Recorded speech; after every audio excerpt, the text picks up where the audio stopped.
of 1960, 12 days in a row, but this was number 3 for the longest consecutive days with 1 inch of snow or more on the ground. So for people who say it doesn't snow here, there were times where, like, for half a month, there was snow on the ground in Charlotte, which seems like a foreign thing to most modern people in Charlotte, but it has happened in the past. It actually looked like a winter wonderland here for more than one day, which is not typical of our winter storms.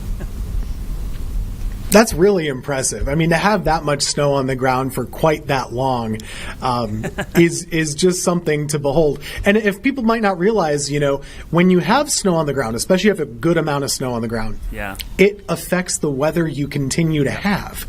Because the snow, you think about in, the summertime, you get one of those big reflector shields to put in your windshield. If people still do that, you're trying to reflect the sunshine out to keep your car cooler. Snow does that.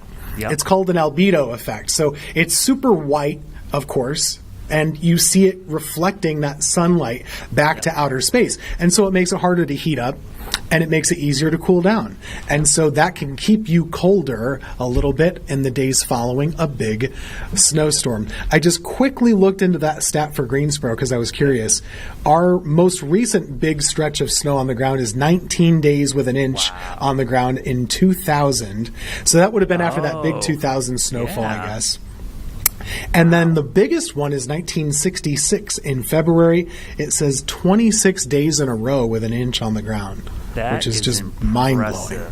That is very impressive. Yeah, you're right. When we looked at that first map, that much snow on the ground over the south, the plains, and the southeast. Yeah. Just think of how cool that kept most of this part of the country for an extended period of time, because that would have kept every night with clear skies. It would have been frigid. So yeah, it was like refrigerant. It helped keep everything nice and cool. So it is fun to look back at those events, and that was one I had forgotten about. And then when I looked back at January, I'm like, wow, that was a crazy January. The whole month of January was 6.3 degrees below average. So it was a cold and snowy January. And the crazy thing is, that wasn't even the snowiest January of all time. So we actually had one with 13 inches of snow. So there are some big storms this time of year. But right now, we're talking thunderstorms, Tim. But eventually, trust me, there will be a storm on the track. And I think before the winter's over, we'll be talking about a winter storm at some point. I think it's just destined to happen.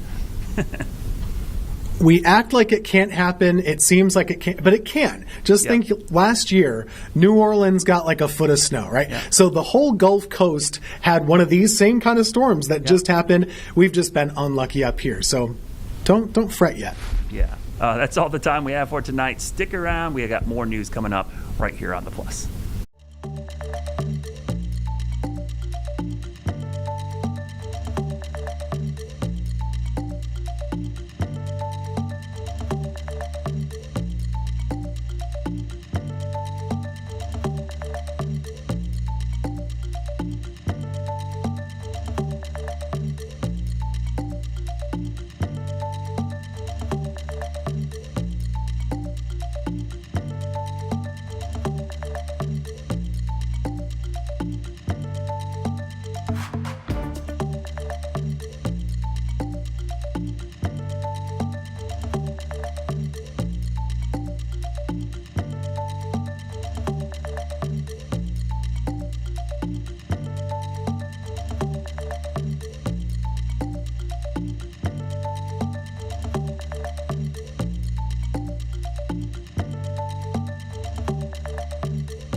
All right, good evening, everyone. Thanks for joining us here inside the Impact Studio. I'm Colin Mayfield. We're going to start here on WCNC Plus with some major news on the Olympics. Obviously, WCNC Charlotte will be your home for the Olympics as they kick off in February. But a huge loss for Team USA. Just earlier today, Chloe Kim injuring her shoulder, and this leading to her status, which is going to be unknown for the Olympics in Milan Cortina. As many of you know, she's a two-time Olympic gold medalist. It was just said Thursday that she dislocated a shoulder in training and is not really sure if she will travel to Italy next month. As many of you know as well, every 4 years we have the Winter Games, the same thing with Olympics in general, right? But this is a huge loss, and obviously there's a lot of work that goes into these games and for these athletes to get to these competitions. So she actually posted a footage, some video of her fall earlier today in Lax, which is where some of the world's top snowboarders are going to compete later this month in a key pre-Olympic tune-up. So that's why she's there right now. She does sound optimistic, though, that she will be able to return and expects to know more about her tests on Friday.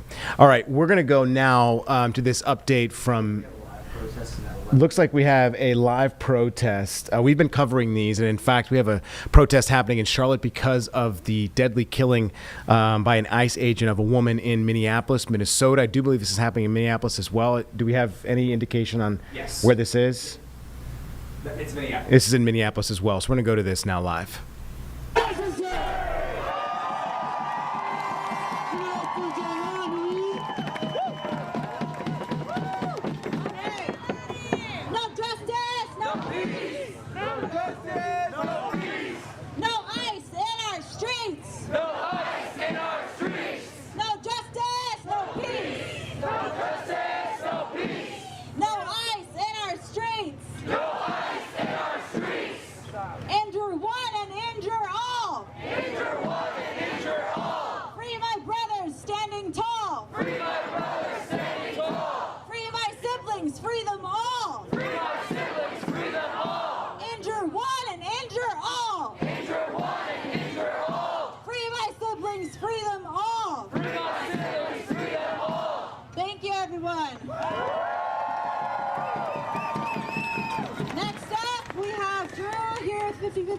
A grassroots org doing great work here in Minnesota. Thanks. Thank you. All right. I know you all are ready to march, so I'm going to keep this short. Who else is fucking pissed right now? They just fucking killed one of us in cold blood, not 5 fucking blocks from here. And our anger is good, and our anger is necessary, and it is righteous. Our anger will buy us the future we deserve. A future without blood-sucking corporations buying ICE to come crack down on our city. A future without racist bullshit police. But at some point, we gotta look at what we're building to. Right before I came here, I was at the site of a tragedy. I was at the site where Renee Nicole Good was murdered. I don't know if you guys have been there, but the people are fucking holding that street right now. We know where ICE is operating. We know they're at the Whipple building. Every time we go there, they pepper spray us, they tear gas us. Our way out of this is doing what they're doing on Portland. Holding the street. No fucking ICE in our neighborhoods. And when you go there, you will see people providing food for their community, providing warming spots, building barricades and clearing ICE, the water kind, off of the sidewalks. Fucking beautiful, right? So I want you all to not only be angry, but to think about what we are building here, to think about what community control of our neighborhoods looks like, and to start working towards that right fucking now. So without further ado, we're already in it. Let's keep taking the streets and get this march going. Thank you, Drew. All right, here we go. What do we want? Justice!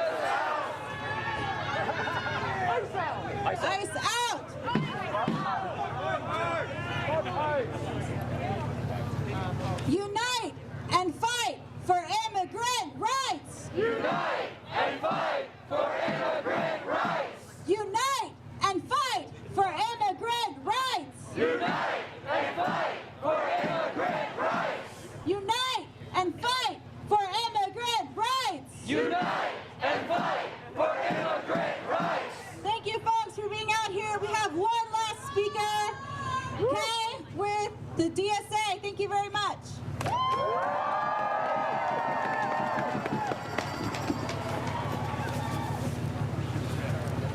Hello, comrades. I'll be quick because I'm the last speaker.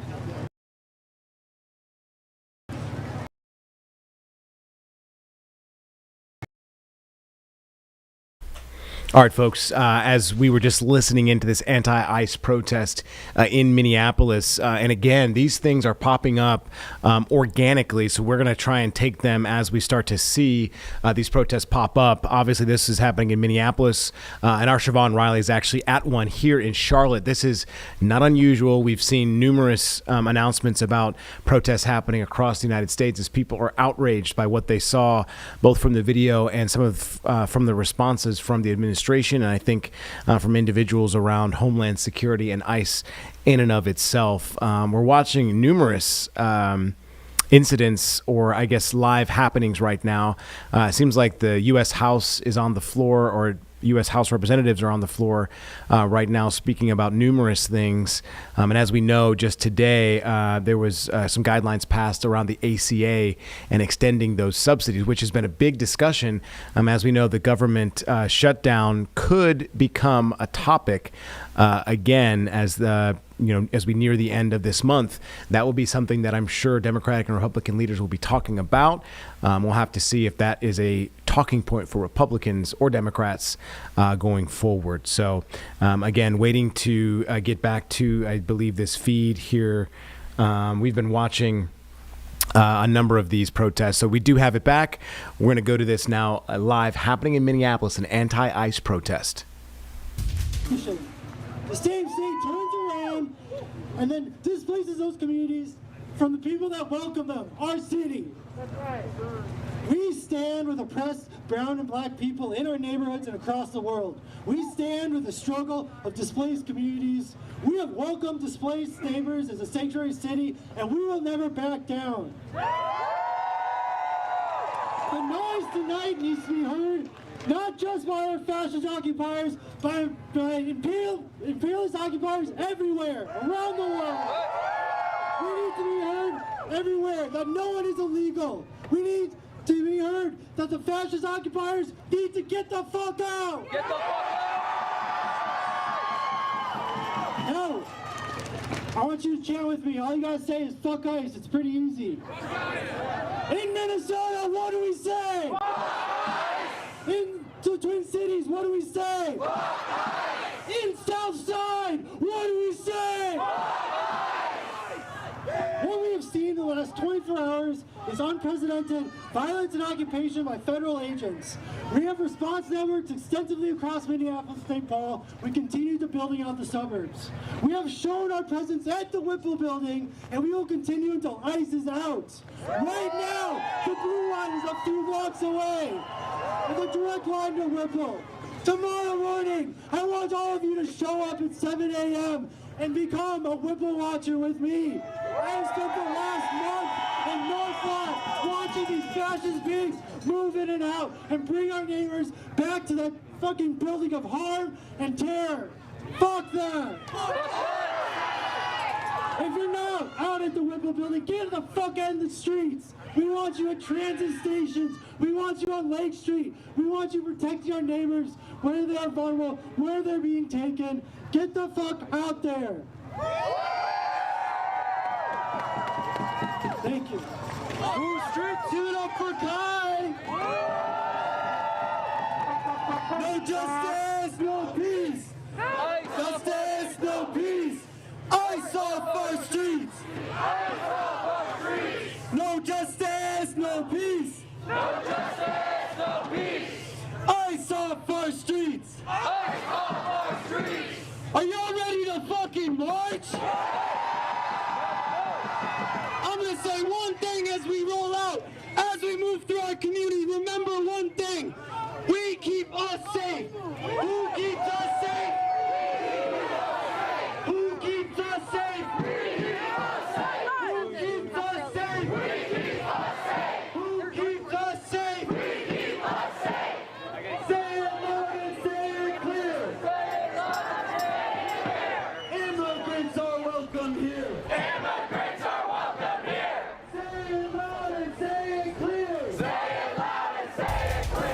Folks, we have some breaking news in Portland. We're receiving some information that U.S. Customs and Border Protection agents shot 2 people in Portland. This is happening live. Let's listen in right now as Portland. All right, we don't have any sound, but we do want to give you this shot here. We did see a reporter. Sounds like they're giving some context to this scene from one of the shots here, but we're learning that this just evolved just this afternoon. In fact, it happened around 2:20 p.m., and they confirmed, Portland police did, that federal agents were involved in this shooting. This is in addition to what we saw just yesterday in Minnesota. Let's listen in now as they are giving a live report. All right, right now we're seems like they're in a break right now. We're going to continue to kind of talk over this as we hear more information from the people that are on the ground. This is an active scene. We do know that the condition of 2 people who were shot wasn't immediately known, but they are still alive as far as what I'm seeing from KOMO News. Portland City Council president had said that they knew at that point that they are alive. So they said at 2:24, apparently this is how the story goes, they learned that a man who had been shot called to request help near Northeast 146th Avenue and East Burnside. Arriving officers found a man and woman wounded from an apparent gunshot wound. Police confirmed that federal agents were involved. So 2 people who were wounded were then taken to the hospital. Let's listen in right now.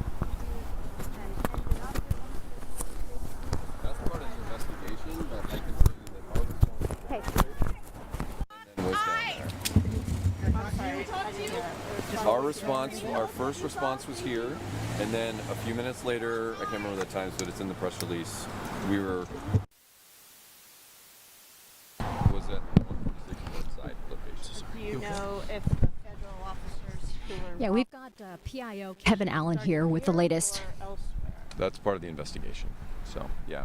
So like I said, I'm not doing official interviews right now because this is not our investigation. We're just assisting. So who was the official one? I don't know. Can you clarify PPB's involvement, in this case, not involvement in this? Well, we responded to the original call, which is in the press release. So, and we're just securing the crime scene, and now the investigation part is underway. We're not seeing any witnesses out here. Can you explain maybe why? I'm going to step away because my phone is blowing up. That's everything that I have to offer right now, and we're going to be giving you guys updates as appropriate with the when we were talking about doing a press conference later. So. Can you say your full name again one more time? Sure. All right, so that's Sergeant Kevin Allen with Portland Police Bureau. As you can see, they're pretty much hands-off in the situation right now. Portland Police offering security, making sure that the scene is contained, but they're not necessarily directly involved in this case. Again, they responded to those who were injured and rendered aid, made sure that the 2 shooting victims were taken to the hospital. But again, this is a federal case. Federal agents were told, pull the trigger. So Portland Police, kind of a peripheral position right now. Back to you. All right, so let's give a little bit of context, and then we'll go back to KGW's feed. Again, this is a situation that evolved around 2 o'clock p.m., and just to remind you, obviously, Portland is 3 hours behind us, so this would have been happening around 5 o'clock our time, and we're just learning of this news in the 7 o'clock hour here on WCNC Plus. And in fact, looks like the FBI has posted on social media that they are investigating the shooting. They are also investigating the Minneapolis shooting, and there have been reports from Minneapolis Police Department that apparently FBI and federal agents are not working together with them. Interesting to hear from Portland police there, as you heard, that they are providing security for this scene but are not involved in the investigation, although it happened in Portland. So again, we are awaiting some more information to try and clarify the situation. At this time, we only know that 2 people have been shot. From the reports that I am seeing at this time, not seeing any deaths in this Portland shooting right now, but we do have 2 people were taken to a hospital in the Portland area and are in stable condition at this time. Again, this is a day after this immigration and customs enforcement agents actually killed a woman in Minneapolis, Renee Nicole Good, a 37-year-old. And earlier, if you were with us here on WCNC Plus, we had been providing shots of a rally happening in Minneapolis that is still going on. I can actually see it. People are marching right now. It is freezing cold up there, but that is not stopping people from exercising their First Amendment rights, clearly. So that's not the only protest. We have protests in Charlotte, and I'm sure you will see some things pop up in Portland now after this situation, depending on the information that we are seeing. KGW is in full coverage of this right now. We're going to go to this as they're covering this. He shot 2 people within the city of Portland. So for now, we're just going to work on getting some more information about what is going on out here in the Hazelwood neighborhood. And for now, Stephanie and Tim, I'm going to send it back to you. Alma, I asked Catherine the same question, but are there people around there or neighbors, residents there that you've been able to gather any information from? Honestly, Stephanie, I think that people are trying to figure out for themselves what is going on, asking us questions as well, recording some of the interactions that are happening between police, just asking questions. So I think people are mostly trying to get a handle on it. Doesn't seem that anybody out here knows exactly what is going on. Okay, Alma McCarty reporting for us. Thank you so much. We're going to recap a little bit for you now. This all started going down in the 2 o'clock hour. It was just before 2:20 this afternoon that Portland police got a report of a shooting in the 10200 block of Southeast Main Street. That's near Adventist Hospital on the east side. A report of a shooting there. Officers confirmed at that point when they got there that federal officers were involved. We've got that confirmed also from the FBI at this point, saying that they were Customs and Border Patrol agents, in which 2 different individuals were shot there.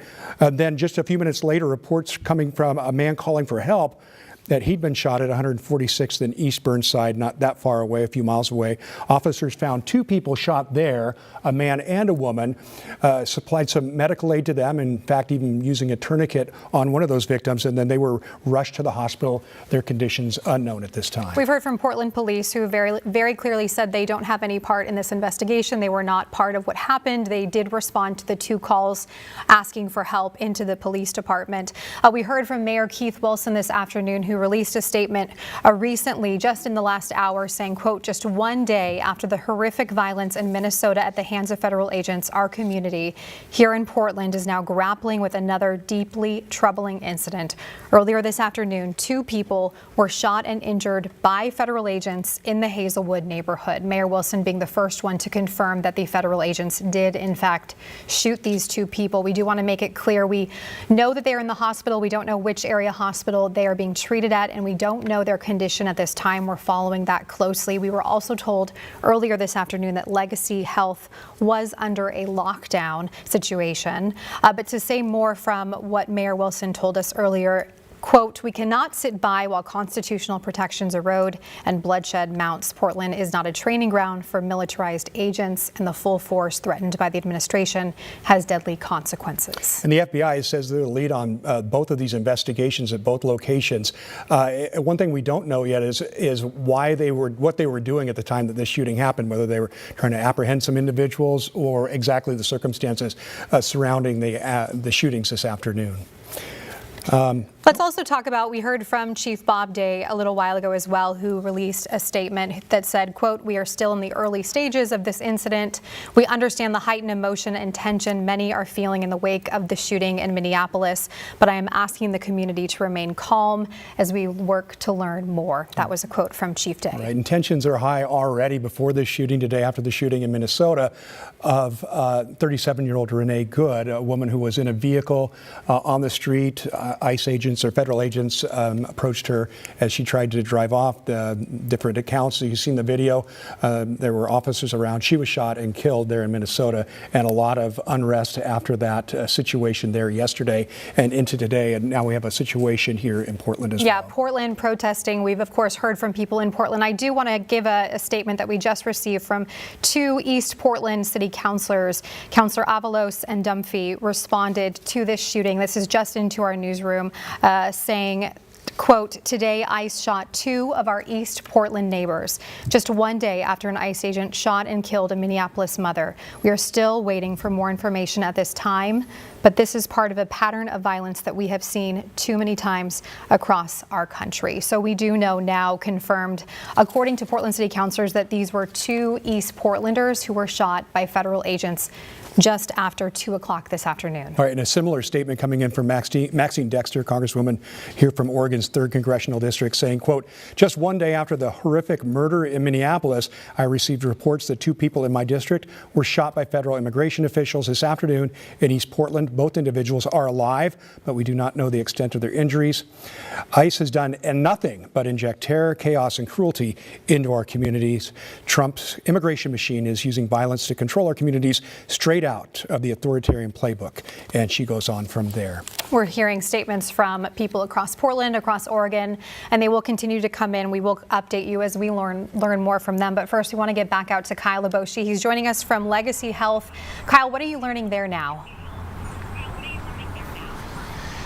Well, we're standing just outside of Legacy Emmanuel Hospital, and there is a heavy police presence. Important to note, we don't know the condition of those 2 people who were shot and injured. We do believe they're being treated here at Legacy Emmanuel. Behind me, you can see the emergency entrance. This is where ambulances typically come with trauma patients to bring them in for treatment. Since we've been here, which has been a relatively short period of time, we have not seen any ambulances coming in with lights and siren. We have seen a heavy police presence, though. There are police cars around the area on the street as well, police vehicles, Washington County Sheriff's Office, Portland Police, as well as Multnomah County Sheriff's Office. And it appears, earlier we noticed what it looked like some plainclothes officers standing by the front entrance of that emergency room entrance, along with security for Legacy as well. But we have not been getting any information, and in all likelihood, I would be surprised if we got any information directly from the hospital simply because of federal patient privacy laws. But we're being asked to stay off property, which is normal procedure, monitoring the situation to see if there is any additional information coming from police, medics, or anybody else from the community. We'll continue to stay here. Kyle, any word if Legacy is still on lockdown? We heard that earlier this afternoon. You know, I don't know that and cannot answer that, honestly. In looking around here, it's relatively quiet, but having stood on this sidewalk many times before in news coverage, that's not unusual for it to be relatively quiet outside. So I'll work to confirm that and get additional information for you. Okay. Thank you so much, Kyle Leboshi, reporting from Legacy Health this afternoon. Yep. All right, we've got a statement from Jeff Merkley, I believe, that we can bring up for you as well. The statement's coming in on this. We'll put it up on the screen. I'd be happy to read it for you. That is the FBI statement. We can go with that one first. FBI Portland is investigating an agent-involved shooting that happened at approximately 2:15. Here is the Senator Jeff Merkley post that just came out on X. He says, huge concern about a reported shooting of 2 individuals by federal agents outside Portland Adventist Hospital. My team and I are closely monitoring the situation and are working hard to get answers. I will share any updates as I learn more. Please keep protests of Portland's ICE CBP peaceful as Trump wants to generate riots. Don't take the bait. Let's get back out to our Alma McCarty. She's joining us from 146th and East Burnside. Alma, any updates there on scene for us? Yeah, I can tell you, Stephanie and Tim, that some of the members of Portra contra las Deportaciones are out here. They were some of the folks that held a rally earlier this week, actually just last night, that we attended. They were really speaking out against what had happened in Minneapolis, Minnesota, involving Renee Nicole Good, and they are out here tonight as well with some of the neighbors. I'm going to step out of the way. We just got a different kind of an angle of the situation. In terms of an update, don't have much for you at this time. It is obviously a very, very active scene. More media personnel appear to be showing up, and this again is the spot where Portland police responded to after responding to Adventist Health in terms of this is where the male and woman, or the male and female, were found. Again, we do not know their condition at this time, but we are just going to keep eyes on the situation here for you. Again, unfortunately, no major update from our location on Burnside, East Burnside, and Northeast 146th Avenue at this time. Tim, Stephanie, back to you. All right, Alma McCarty, thanks very much for that report from the Hazelwood neighborhood. I'm not sure what's coming up next. Let's give you a recap if you're just joining us. Troubling news today, a day after a woman was shot and killed by ICE agents in Minneapolis. Today in Portland, we have learned that 2 federal agents have shot 2 people here in Portland just after 2 o'clock, around 2:15 this afternoon. Because of the way they had the parking lot closed off, and the policemen are, were there and escorting people. So my guess is correct, but again, I'm sorry to hear it. Given what happened in Minnesota yesterday, I mean, feelings are definitely heightened right now. How does it make you feel that this happened here in Portland? Did you think it could happen, a shooting like that? Yes, actually. I think it can happen anywhere. I really do. I mean, we're all so worried about all of these people that have to worry about ICE and the people, the police ICE people. So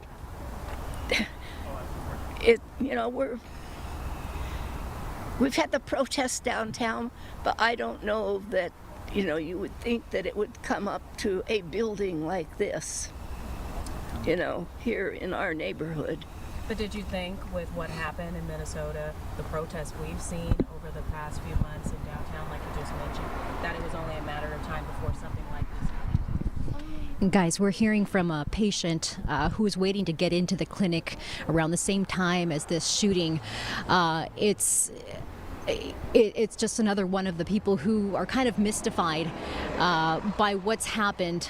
This woman was waiting for an appointment when all right, folks, as you just heard from that woman who witnessed some of what went down, very interesting to hear. We're going to go back to KGW's coverage here in just a second, as they were obviously interviewing this woman who was on the street at this time. We still have not seen a condition update from the two people that were hospitalized after the shooting here in Portland. A council person said that they had heard that they are still alive.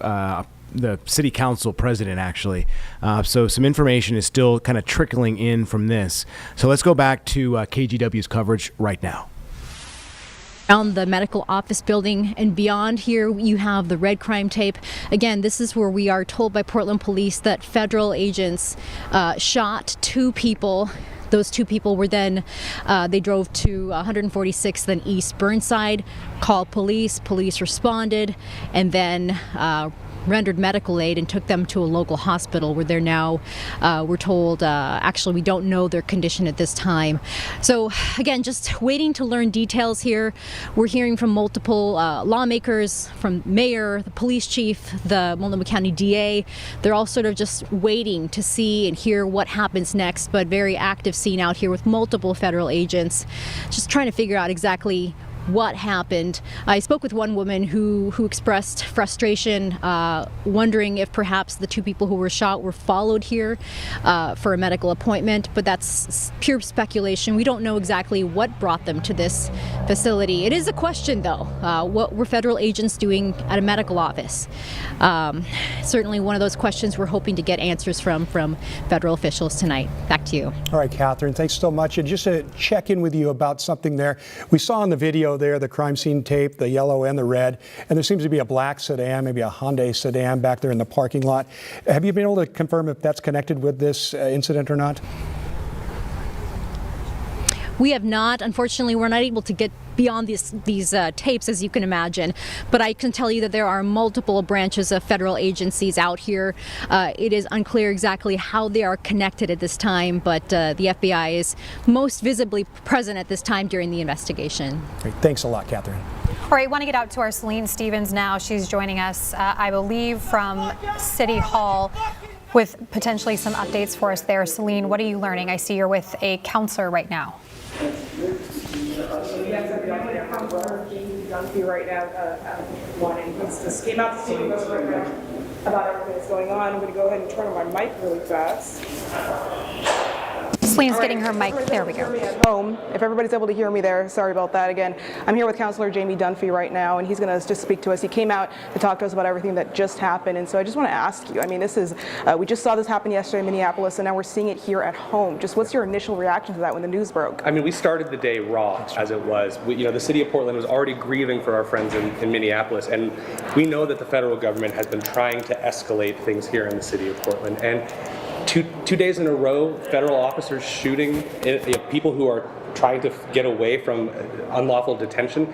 This is a clearly a pattern that is starting to emerge, and that the federal government is obviously trying to escalate across the nation. And just to confirm, is it safe to say that that emergency meeting that was referenced earlier when the protesters were here, was this that incident that you guys had to break for? Yeah, absolutely. We were in the middle of voting for our new council president, in which we had to emergency recess because that had just happened and we just learned about it. So we were rushed into a hearing or a briefing on it. All right, and just sort of last thing, I guess. I know you have a lot to do, but again, this is something we just saw happen yesterday, and now we're seeing it here with 2 people involved. I mean, what do you have to say to Portlanders? There were people here already rallying regarding the ICE facility, and now this has happened. So what's your message to Portlanders tonight? Portlanders are going to show up, and we're going to protest, and we're going to let our voices be known that this is not the kind of acceptable behavior from the federal government that Portlanders expect. This is tyranny. This is jackbooted thugs in our community masked up and killing our neighbors, or trying to kill our neighbors. I expect Portlanders to use their voices to be able to peacefully come out and demonstrate that this is not the community that we are, and that this is not what we expect from our federal government, and to expect better, to demand better. All right. Thank you so much. I really appreciate it. Thank you. Again, we're continuing to bring those updates to you all right now. City Hall is pretty quiet. Again, I was here 2 hours ago when that news broke, and there were around 10 to 12 protesters that were here. Again, pretty quiet scene right now. Nothing too much going on, but again, we'll continue to bring those updates to you guys as we get them. For now, back to you. Okay, important update, Celine. Thank you so much for that. All right, we want to get to Senator Ron Wyden, who just released a statement for us. We want to see if we can get it here up on your screen for you. This just coming into our newsroom on X. I'm monitoring the first awful reports of 2 people shot in Portland by federal law enforcement.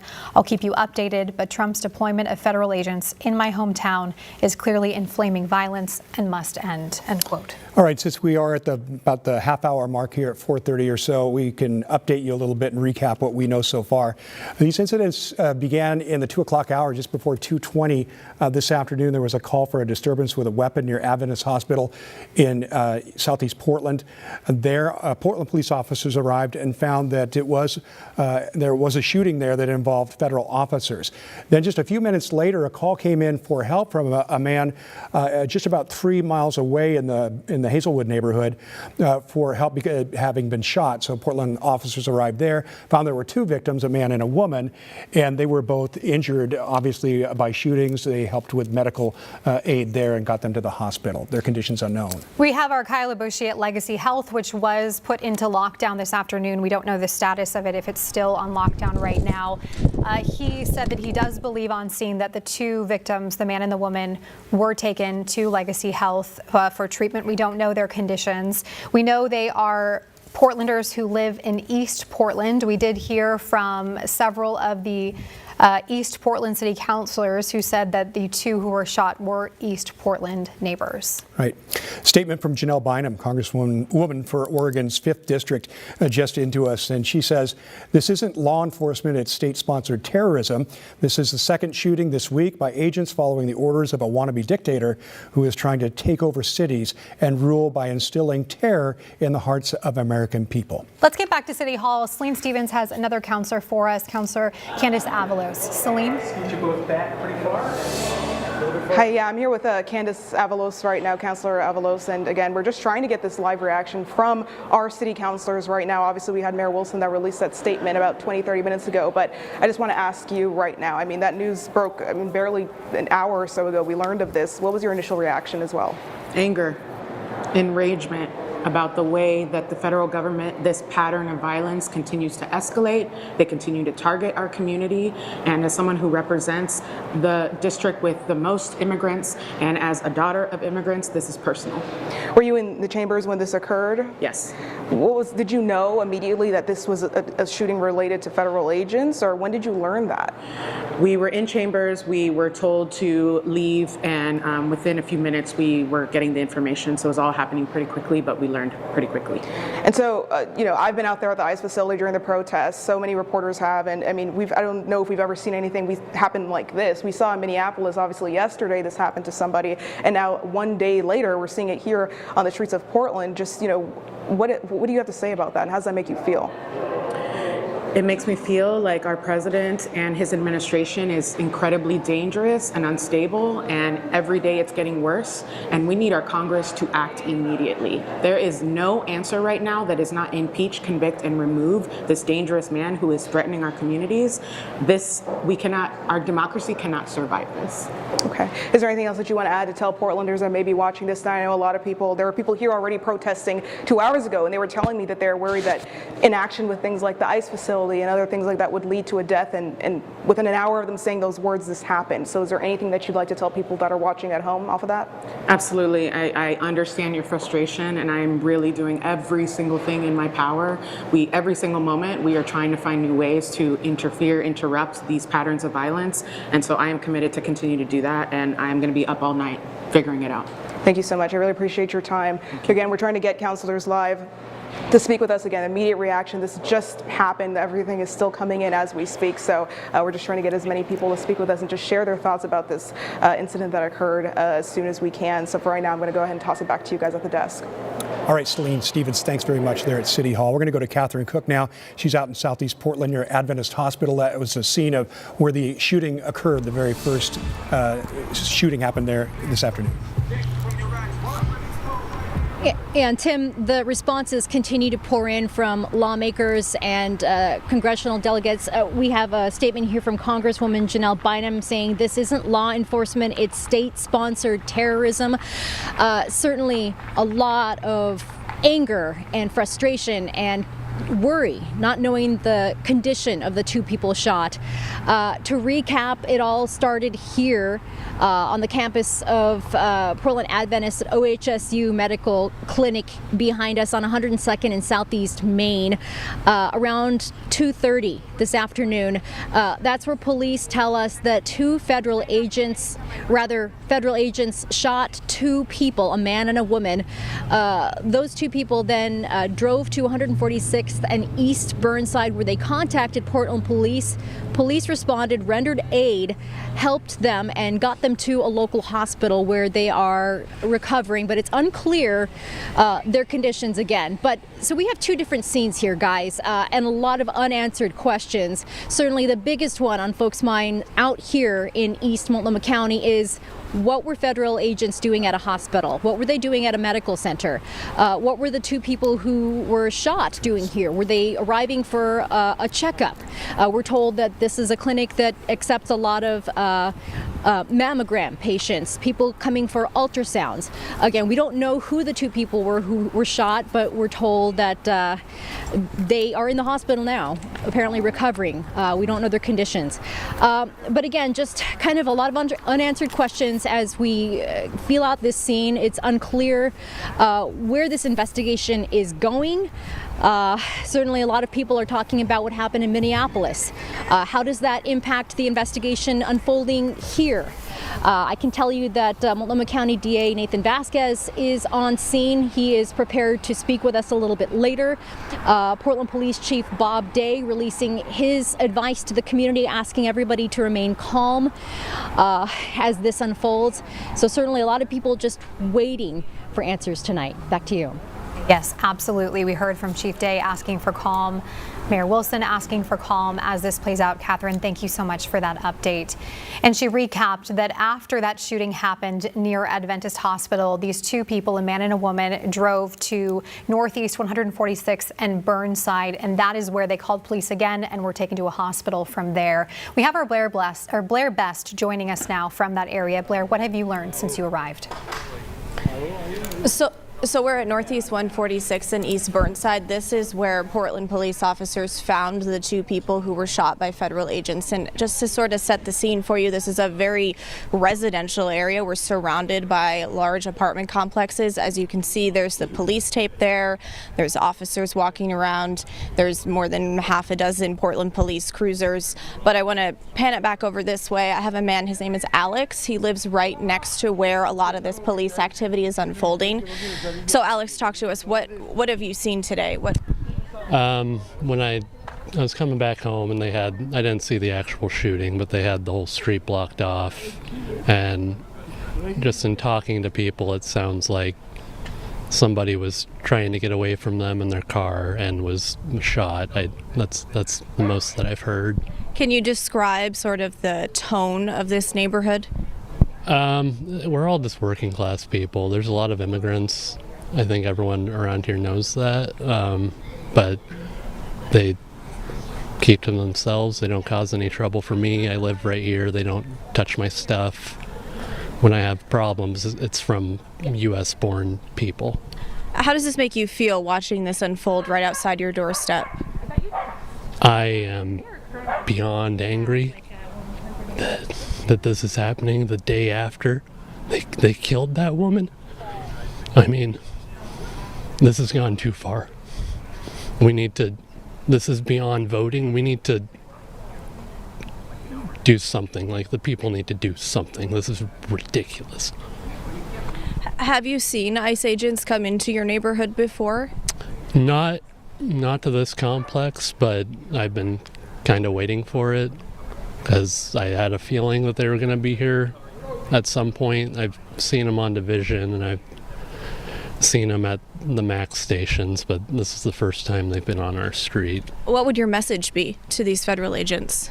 Get out of my city. You're not welcome here. Okay. Thank you, Alex. We're going to keep following this and talking with neighbors as this unfolds tonight. Back to you. Blair, thank you so much. Clearly very visibly emotional, hitting home for Certainly people who live in that area, especially him. Celine Stevens at City Hall for us live there. And Celine, who are you talking with now? Hi, yeah, we're talking with Councilor Canal right now. We're now live. Thank you so much for stepping out real quick to talk about this with me. I've been asking all the councilors that I can speak with, just their initial reaction to learning this news a few hours ago regarding the federal agent shooting. So tell me, what are your thoughts on this? Yeah, horrified, not surprised, and outraged. We've been talking about ICE and its activities, its lawlessness for months now. And actually, this is a conversation that goes back years. And it's just a matter of time until something like this happened here, until the federal government reins in this force and takes it apart. We will not have an end to the violence.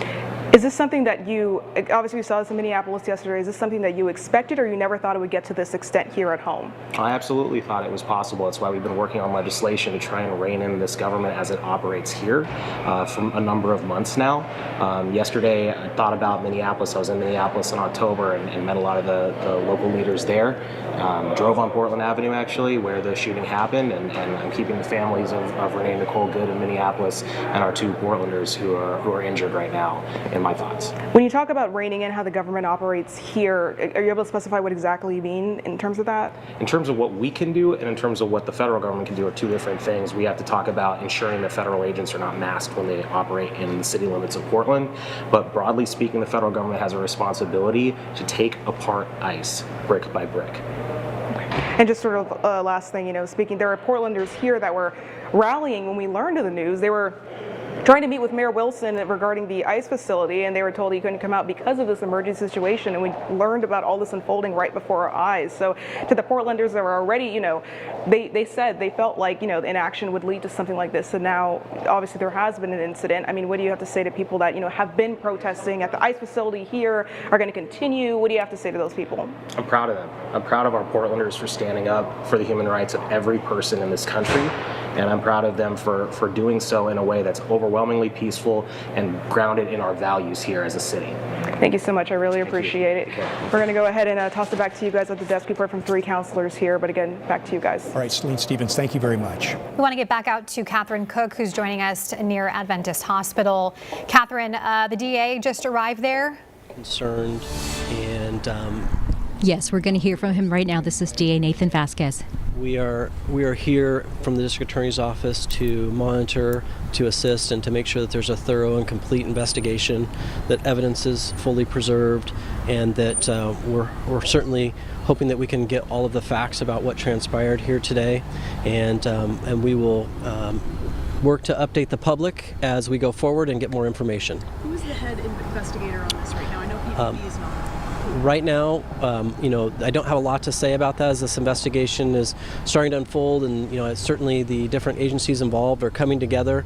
But we are working closely with Portland Police, and the FBI certainly is here, and we're making sure that that they have all the resources that they need. And of course, our priority and main concern is that there is a thorough and complete investigation, that all facts that can be learned are obtained, and that we can get as much information as possible. DA Vasquez, what's your message to the community right now?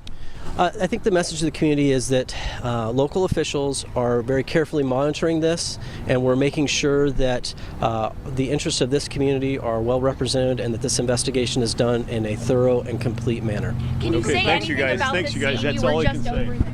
What's the status of the victims?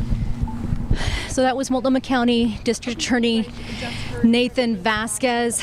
He's here to monitor the situation. As you heard him say, he doesn't know a ton about the unfolding investigation, and that's not why he's here. He's making sure that the community is informed in terms of what their part is in this investigation. Portland Police is not involved, as you heard, and certainly just a lot of folks, a lot of law enforcement agencies just kind of on the peripheral right now, as this is a federal case at this time. But certainly his presence here attributes the gravity of the situation, and again, we're just waiting to hear more as the information comes out. It's slow going tonight, guys. As you've heard, we've been kind of recapping what we know, but not a lot of new information. Yeah, absolutely. But keeping us up to date, Catherine, on the scene there, thank you so much. We were just hearing from DA Nathan Vasquez that she just heard from quickly, but the question around who is investigating this. Portland Police is not investigating. Of course, they answered the 2 calls that came initially about these shootings. We did hear from the FBI on X. They did release a statement or made a post. They said that the FBI Portland is investigating an agent-involved shooting that happened at approximately 2:15 near the 10,000 block of Main Street in Portland, which is where Catherine is, involving Customs and Border Patrol agents. It actually is Customs and Border Protection agents, we should mention, in which 2 individuals were wounded. We don't know the condition at this time, but we are tracking that, and we will update you as we learn more. Right, and I think it's notable what DA Vasquez said there in that interview, saying that the DA's office is working closely with Portland Police. All right, guys, just going to update you as we listen to KGW's coverage here. After 2 officers, we are told that these are U.S. border agents that shot and wounded 2 people in Portland. This happened around 2 o'clock p.m., obviously in Western Standard Time on the West Coast, so 3 hours behind us. And we're learning that these 2 individuals were taken to an area hospital. We do not know their condition right now. Yesterday, when the entire situation exploded in Minneapolis, those condition updates took a long time. So I expect that this could happen at some point during our next hour or so here, but obviously we'll continue to check things. Portland police officers are on scene. It sounds like they are providing security for the actual scene as the FBI is involved in this and other federal agencies.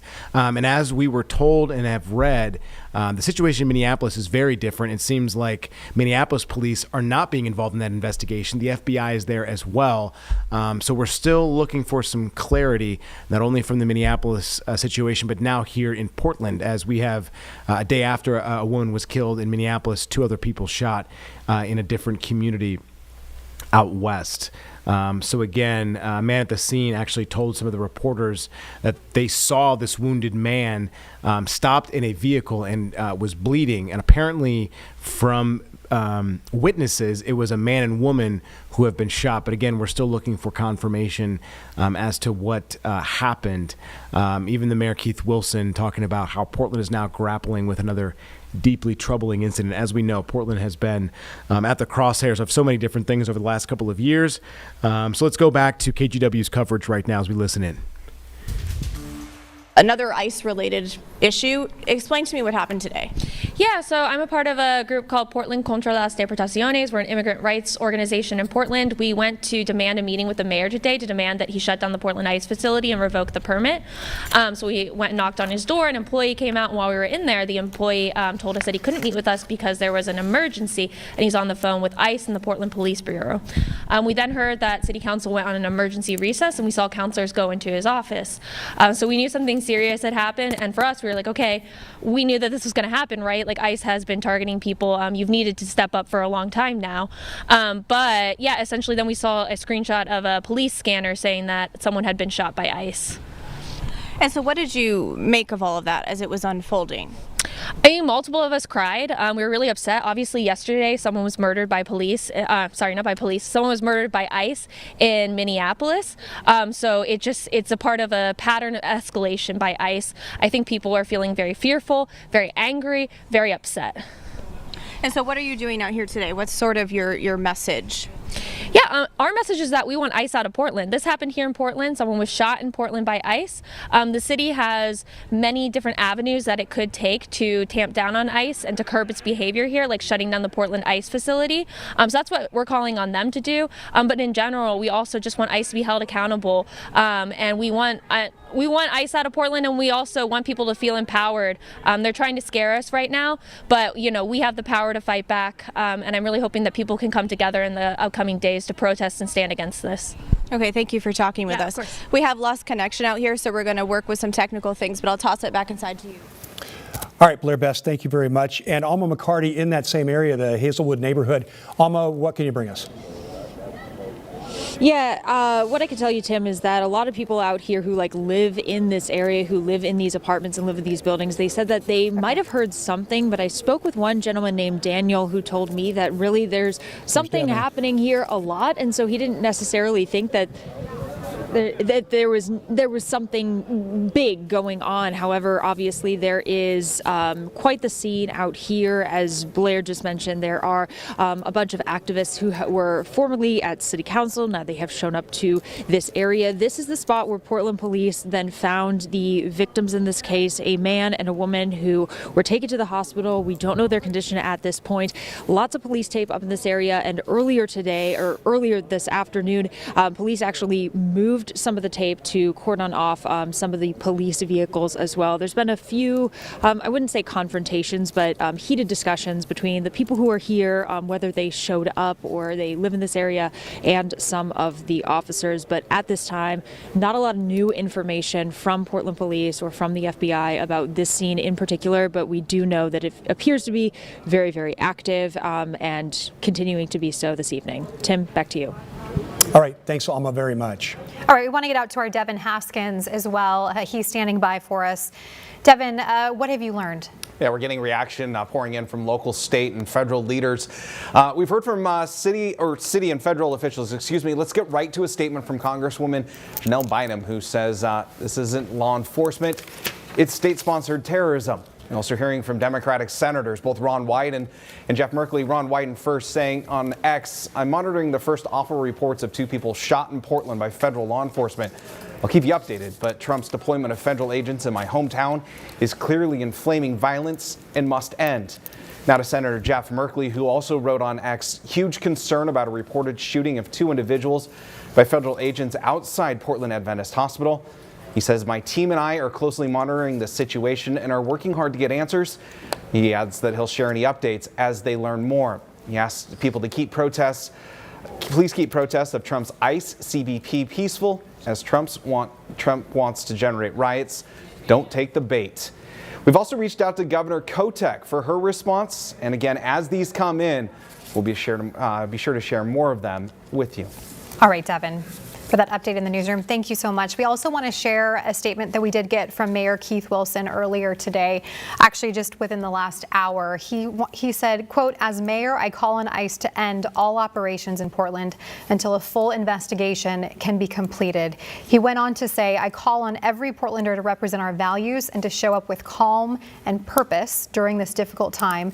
Portland does not respond to violence with violence. We respond with clarity, unity, and a commitment to justice. We must stand together to protect Portland. Again, that's Portland Mayor Keith Wilson. And one more just coming in from Multnomah County Sheriff Nicole Morrissey O'Donnell, who says, "My thoughts are with those who were injured during the shooting, their families, and anyone who witnessed it. Moments like this can create even greater fear, and I recognize the weight of emotion our country and now our community is carrying." We are following this closely. Of course, if you're just watching or just tuning in, we are following very ongoing breaking news of a tragic update when we learned 2 people were shot this afternoon by Customs and Border Protection federal agents. Portland police responded first to Adventist Health on the 10,200 block of Southeast Main, and then again along 146 and Burnside, where those 2 people, a man and a woman, were taken to the hospital for treatment. We do not know their conditions at this time. That's where it stands at the moment. We're going to take a quick break to reset, but we've got Matt Zappino in to get your weather in, and we'll be right back with you on this breaking news story. Matt? All right, Sam, thank you very much. Of course, the big weather story the last 2 days. All right, folks, we're going to take a 2-minute break. We'll come back right after this.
Well, thanks for coming back here on WCNC Plus inside the Impact Studio. We've got a lot of things going on inside the Impact Studio that we are watching and monitoring for you. And locally, we've got a humongous crash right now that a tractor trailer is actually blocking 485. We're trying to get a picture for you, and if we do, we'll come back to this. But we're told this happened around 7:42, so it just happened, and this could go into the 8 o'clock hour, potentially into the 9 o'clock hour. It's closed at exit 16, which is North Carolina 16. The impact of traffic, they say, on NCDOT is high. And in fact, it looks like there's partial lane closures to this. And it does have a big impact to traffic right now. Thankfully, this is not the Saturday of the game, but it is a Thursday night, obviously, with a lot of events happening around Charlotte. So we'll continue to monitor the situation as things clear up here on 45. But again, a tractor trailer crashes on 45, which is blocking the interstate right now. I do believe that this is going to be, this is in the inner loop, in Mecklenburg County. So on mile marker 16. And I think also, we also have an incident on South 77 as well. There was an incident on 77 not too long ago around Uptown that I was seeing as well. We'll try to get an update on both of those incidents over the next hour or so. But we'll go back to the federal agent shooting of 2 individuals in Portland with KGW. We do not know this evening, but we do want to take it out to our Catherine Cook right now. She is live at 102nd in Southeast Maine, although before we get to our Catherine Cook, just in, we have a statement from the Department of Homeland Security. And this is the first time we're potentially getting some clarity over what happened in the 2 o'clock hour. So this is from DHS spokesperson Tricia McLaughlin. We're reading it for the first time as well. She says, at 2:19, U.S. Border Patrol agents were conducting a targeted vehicle stop in Portland. The passenger of the vehicle and target, this is outside a medical center there, by the way, is a Venezuelan illegal alien, those are her words, affiliated with the transnational Tren de Agua prostitution ring and involved in a recent shooting in Portland. And this statement goes on to say the vehicle driver is believed to be a member of the vicious Venezuelan gang Tren de Agua. When agents identified themselves to the vehicle occupants, the driver weaponized his vehicle and attempted to run over the law enforcement agents. And they continue, fearing for his life and safety, an agent fired a defensive shot. The driver drove off with the passenger, fleeing the scene.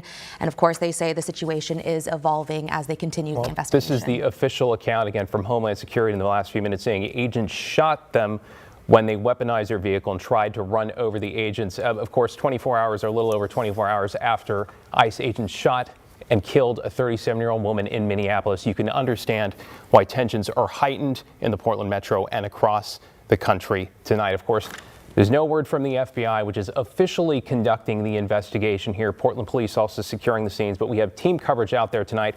Catherine Cook at Adventist Hospital, Alma McCarty and Blair Best on the east side, where they found the man and woman who were shot. Kyla Boshi at Legacy Emmanuel Hospital, John Adams as well on the south waterfront outside the ICE facility. By and large, we should mention before we head out to our reporters, leaders across the Portland metro, state, federal, city, condemning what's happened today, although again the information is just coming in, and calling for peaceful protest, not violence at this point. And with that, we'll go out to our Catherine Cook first. She is live in Southeast Portland near Adventist Hospital at 102nd Southeast Maine. This, where she is right now, is where this all started at about 2:15. Catherine, give us the rundown. What have you learned? Christine and David, a lot of folks have been waiting for that update from federal officials. Certainly folks out here wondering what happened, how they ended up here. As this comes into focus, though, still many questions remain about the choices behind those federal responses. Behind us, the FBI, you can see their mobile unit is set up as they are the lead on this investigation.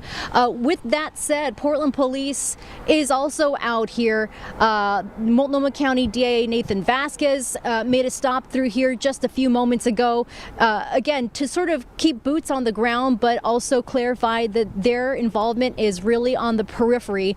It is a federal investigation, but certainly Portland police were involved in terms of the response to those who were shot. David, Christine, as you mentioned, after the shooting here, we are told that the two people who were shot, a man and a woman.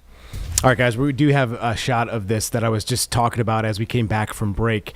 So we'll put this up here. This is 485 at mile marker 15 near Brookshire Boulevard. And as you can see, this is going to be a scene for quite some time.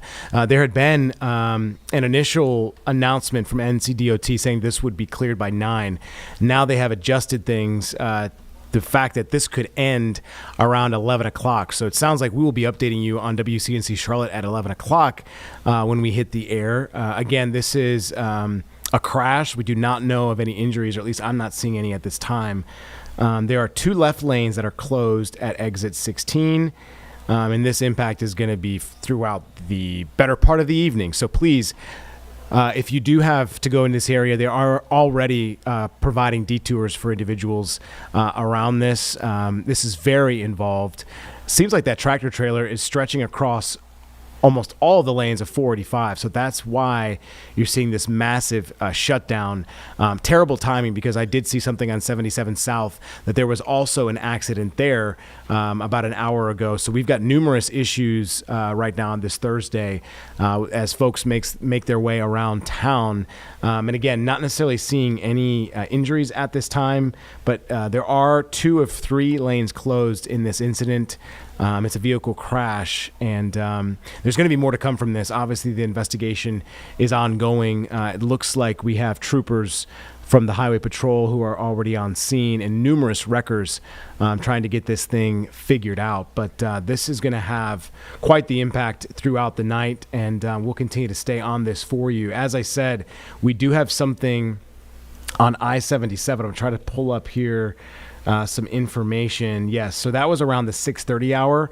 Medic was on scene on I-77 South at mile marker 12. That looks to be pretty much cleared up. There was, from Medic, they told us that one person was treated for serious injuries and transported to Atrium CMC. So again, seeing two different crashes in two different parts of Charlotte, not too far away from one another. But you're looking at the 45 incident where this road is closed here. This is the inner loop of 45 here in Mecklenburg County near Brookshire Boulevard. The road is closed. 3 of 4 lanes two of 3 lanes are closed. And as you can see, it looks like on both sides they are detouring traffic. It seems like there's a semi on the other side that's going the wrong direction. So I wonder if that truck was involved in this and somehow ended up, as you can see, some of the guardrails, and it looks like there's quite a spill on the other side of the highway. So that would potentially mean that this or maybe some other vehicles crossed that center divide and went into the other lanes of traffic. Obviously, our thoughts are with anybody who is involved in this, hoping that they are okay. We have not heard of any injuries right now at this point. So we will continue to update this situation as this is impacting traffic as a whole across the map right now. And I'm going to pull up Google Maps just to double check here. 45, bear with me, if you will. And we're still watching the other incident that we have from KGW on this shooting in Portland. But obviously we want to continue to stick with this local news. So yes, I'm pulling up this map. This is around Mountain Island area, right off of Mount Holly, Huntersville Road. And then 45 kind of intersects Highway 16 at that area. So that is a very busy part of Charlotte. And obviously, if you go along down a little bit more south, you've got then the cutoff to 85 and to Gastonia. So yeah, traffic is at a stop at that exit right now. They are detouring people off of the Brookshire Boulevard exit in both directions, actually. So again, if you're headed in this direction, if you're going around the 45 loop, it might be a good idea maybe to take 77 south and try to get back up Highway 16, or maybe go around the entire loop if you need to get to the other side. There are probably better options in detours for you, but I am not the traffic aficionado that I thought I was. But anyway, again, letting folks know that this is a humongous crash in 45. Now, seeing another vehicle here, an SUV that looks to be involved but heavily damaged. I mean, as I said, the middle kind of enclave or embankment there does look like that is damaged. It does look like it's just grass and potentially like a little guardrail there. But yeah, this is huge. You can see firefighters on scene right now. This truck is turned over. Wow, this is definitely a bad wreck. Not seeing any indications of a fire. And a lot of the situations like this where a car flips or even a truck, sometimes there's flammable situations, right? It's flammable liquids, whether they're carrying them or it could be gasoline. Sometimes these erupt. There's another car involved in this. Wow, that is badly damaged as well. So yes, this could stretch into 11 o'clock, maybe even past that. We were seeing from NCDOT that they were giving us an update on when this scene could clear around 9 o'clock. That has drastically changed now to 10:42 p.m. But we've seen numerous crashes like this that have kind of prolonged things to be closed for more than that. So yeah, numerous highway state troopers that are on this scene right now. Again, we'll continue to monitor this situation for you. I do not know at this time. I know we have medic on scene. The Citizen app actually says that 6 cars are involved in this. So it's not just the tractor trailer that you're seeing there that's flipped over or the trailer on the other side. Not exactly sure if that means that the the trucks were counted in that. But again, it's unconfirmed that they're saying that 6 cars are involved. I've seen at least 2 heavily damaged and 2 trucks. I'm sure there could be others on the other side of that on-ramp.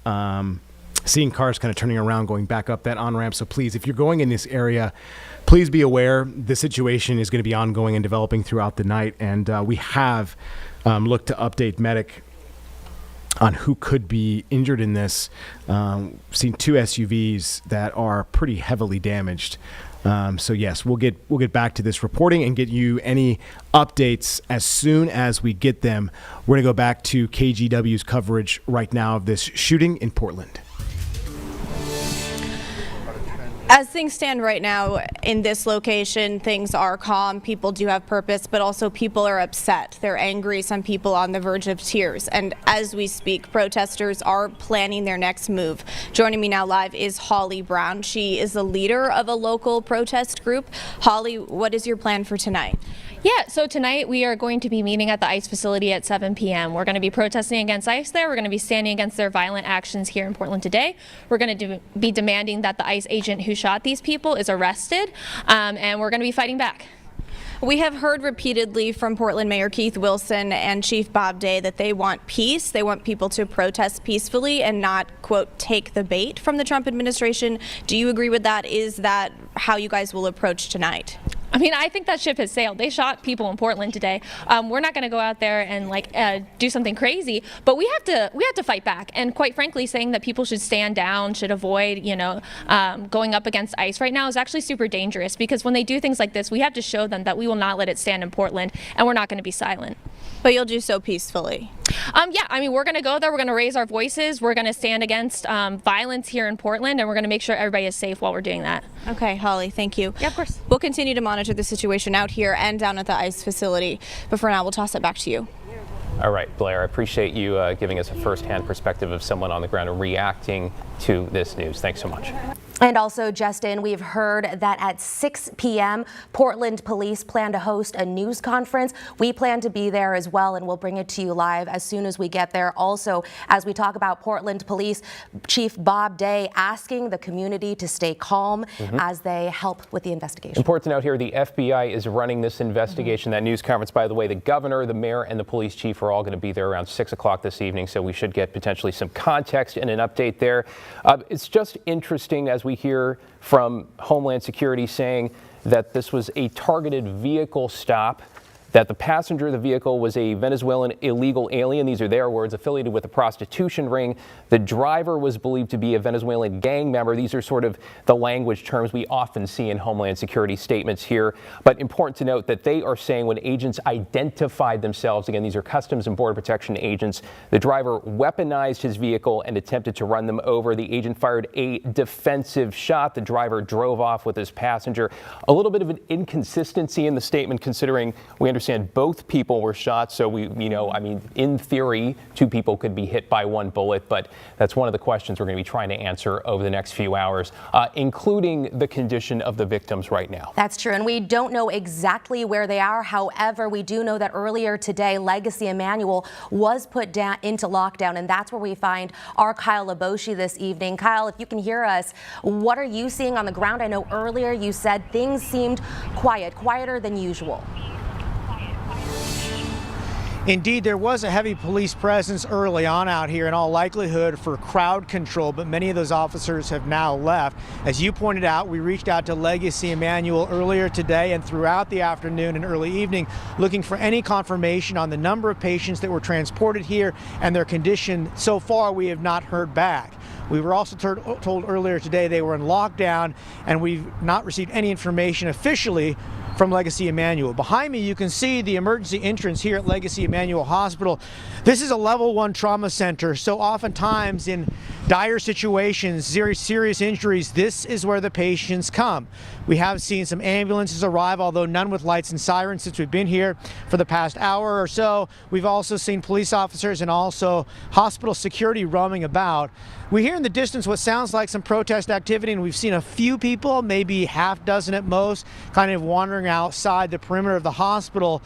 Although we are standing on the sidewalk outside of Legacy Emanuel property, which is typically protocol, and that they ask us to stay back.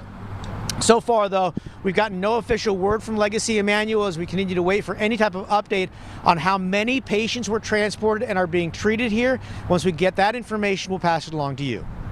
Appreciate you keeping us updated on what you're seeing and what you're hearing there at Legacy Emanuel in North Portland. Thank you, Kyle.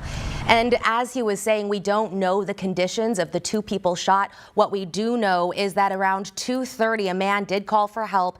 When police responded, they found two people, a man and a woman with gunshot wounds. And at that point, officers apparently applied a tourniquet. Then they took those two people to the hospital, and we'll continue to monitor where they might be, what their conditions might be as this story develops.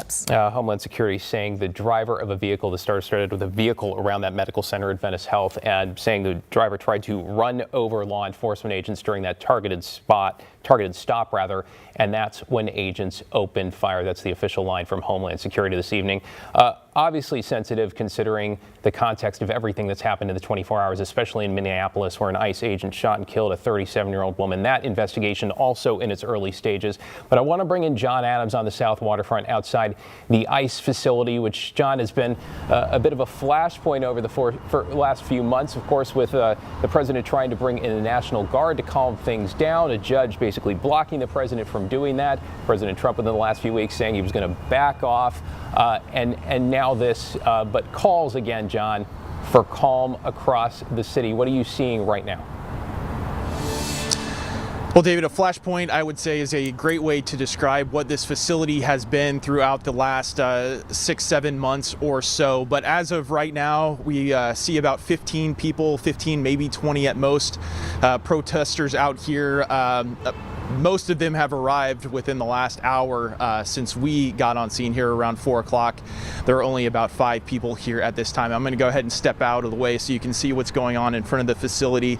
And what we have seen is right now is typical of what we've seen a lot of times we've been down here so far this year. You see people in costumes, you see people with American flags, with signs, folks with megaphones, folks playing music. We have seen the gate of the facility open one time to let a vehicle out of the facility, and at that point people usually start yelling at the folks in that vehicle. But what we have not seen so far out here tonight, we have not seen any federal agents come out of the building to come up to protesters. We have not seen any protesters in the road blocking traffic. You know, this is typically a very busy time of day traffic-wise here, with a lot of cars coming in and out of this section of the waterfront area. Thus far, we have not seen any interruptions in traffic coming in and out of the facility. Protesters have lined sections of the sidewalk with what it looks like to be candles or some sort of lights or something like that. But as of right now, we have not seen this entire section of the street shut down like we have seen at times so far this year. So we'll continue to monitor what's going on right now. But I would describe what we're seeing here right now as about 15 to 20 people protesting peacefully outside the facility. Back to you. I saw a dancing bumblebee behind you, the inflatable costume, still part of it. Let's hope it stays calm and continues that way through the evening. Appreciate it, John. Well, reactions been pouring in from local, state, and federal leaders as we speak. Our Devin Haskins has been tracking all of that from the newsroom. Devin, give us a rundown on what you're hearing. Yeah, guys, the latest response coming from Multnomah County Sheriff Nicole Morrissey O'Donnell. She says she's monitoring the situation and sent us this statement that said, quote, "My thoughts are with those who were injured during the shooting, their families, and anyone who witnessed it. Moments like this can create even greater fear, and I recognize the weight of emotion our country and now our community is carrying right now." She goes on to say that as sheriff, she supports the community's right to peacefully and lawfully assemble. If people choose to gather, we ask that it be done lawfully and safely. Portland's Police Chief Bob Day also issuing a statement saying, "We understand the heightened emotion and tension many are feeling in the wake of the shooting in Minneapolis, but I'm asking the community to remain calm as we work to learn more." Again, that coming from Chief Bob Day. We're closely looking for any other statements that come in from local, state, or federal officials, and as they do, we will pass those along. Back to you guys. All right, Devin Haskins in the newsroom. I mean, the reaction just coming in minute to minute and largely condemning the actions. I mean, it is early. While Homeland Security says shots were fired defensively and 2 people were injured, you have a lot of people jumping to other conclusions. But I have to mention, we have not seen any of the evidence here. We just have statements and pieces and attention around a vehicle and 2 people who are injured. So we just have to caution that as well, that this is going to take time, and it's going to take time for the details to come out to get some clarity and to confirm what's actually occurred here. Right. To that point, we don't know what led up to this altercation. We don't know the circumstances, but the information just keeps coming out slowly. And as it does, people are weighing in, including our local city councilors. Our Celine Stevens is live in downtown Portland at City Hall. Celine, I know you've had an opportunity to talk to a number of our city councilors about what happened today. Christine, I did. And, I was here at City Hall when we first learned that there was an emergency in the city of Portland. So I was here. There were around 10 or so protesters that were actually going into City Hall to try and talk to Mayor Wilson about that ICE facility. They were talking about the land use violation and all the back and forth with that. And there were people that were telling me that inaction could lead to someone dying or being injured by federal agents, like what we saw in Minneapolis. And so they went up the stairs. We went up the stairs with them. And when they got to the office, a constituent consultant came out and told them the mayor would not be able to meet with them because there was an emergency. And that was the first time that we had heard about that. And they said it was an emergency involving ICE. And I'll tell you then, we didn't have any idea what that emergency was tied to, but people immediately started to assume that somebody had been hurt by a federal agent. And so we also learned at that time that the city... Hey guys, I want to give you an update here. As I was just seeing this shot, we are slowly seeing traffic move very, very slowly in that one lane all the way to the right in the inner loop of 485. This is this terrible accident that we are still awaiting an update on in terms of injuries. We have an unconfirmed report that 6 cars were involved in this, and you can see kind of towards the middle of your screen, there's kind of like a dark SUV there turned inwards towards the other side. We do believe that car was involved. They're going to show us another car there. It looks like there is even a secondary or more of a scene farther down here as they are zooming in. So they are allowing traffic to slowly go past. It seems, though, they're inching along as there are a ton of emergency personnel still on scene doing their investigation. Clearly, this is going to be an issue for quite some time. And NCDOT, the update that we had seen, looks like the inner loop will be closed until around 11 o'clock, which I guess is good for us here at WCNC Charlotte, and the fact that we can update you when we hit the air at 11. Terrible news, though, in terms of the people that are involved in this and for everyone else who is caught in this traffic-wise.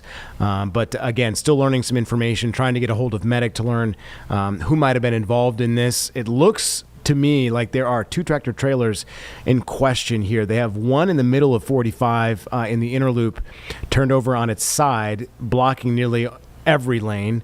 I wonder if those aren't hazmat crews. Those are just regular firefighters leaving the scene at this point. Clearly the flammable liquid and any emergencies related to that might be dying down as they are leaving that scene. But it looks like the tractor trailer on the other side that is obviously on its wheels is in the wrong lanes and going the wrong direction. So I imagine that tractor trailer could have been involved in this as well. Medic has had a pretty hectic night. Around the 6:30 hour, we also had a crash on 77 that injured one person there. So that was 77 South above Uptown. So again, it's been a busy night on our roadways here in the Charlotte area. Again, we'll continue to update this, but if you are headed out around the Mount Holly area, 45, headed towards Gaston County or Gastonia, this might be a place that you want to avoid tonight, as they are already detouring individuals on Brookshire Boulevard, which is where this is at, mile marker 15.54. We're going to go back to KGW's coverage here. Federal agents, Border Patrol agents, we believe, have shot 2 people in Portland that are at an area hospital waiting for condition updates as well from these 2 individuals. And in fact, the city council president did give KGW an update saying that they know that these individuals are alive, although they are injured, just not sure how badly. Let's go to their coverage right now live. But tonight we're also really interested in hearing from law enforcement about the shooting. Let's bring in our Evan Watson now, who's in the newsroom. Evan, help us put this into context a bit more. You spoke with a former FBI agent. I did just about 20 minutes or so ago. I spoke with Brian Dugan, a former FBI agent who also trained federal officers. He called this situation terrible and tragic for everyone involved and explained how a use of force investigation will unfold from here following federal rules of evidence, meaning there won't be many public updates on the investigation side of things. But importantly, I asked Dugan about the timing and context of this shooting just a day after yesterday's shooting in Minnesota involving federal agents and immigration enforcement. Dugan said from his perspective, this is a product of escalated enforcement that he said is putting everyone in harm's way, increasing the chances of dangerous situations and bad outcomes. We're trying to go after more violent offenders and/or effectuate more immigration arrests. That means there's just a lot more contact in an operational sense, and especially when there's a lot more unknowns. It's making a tinderbox for both the law enforcement professionals and the citizenry. It's just more activity, more operations. It's just heightened awareness, heightened anxiety on both sides. And unfortunately, these things are going to happen probably more often. It's a faster pace. It's less preparation. It's just kind of shooting, moving out there to get to numbers. I would like to see like a pause, like just kind of like, let's take a breath. Let's do a safety pause. Let's do a moment where we kind of make sure we're doing things the right way.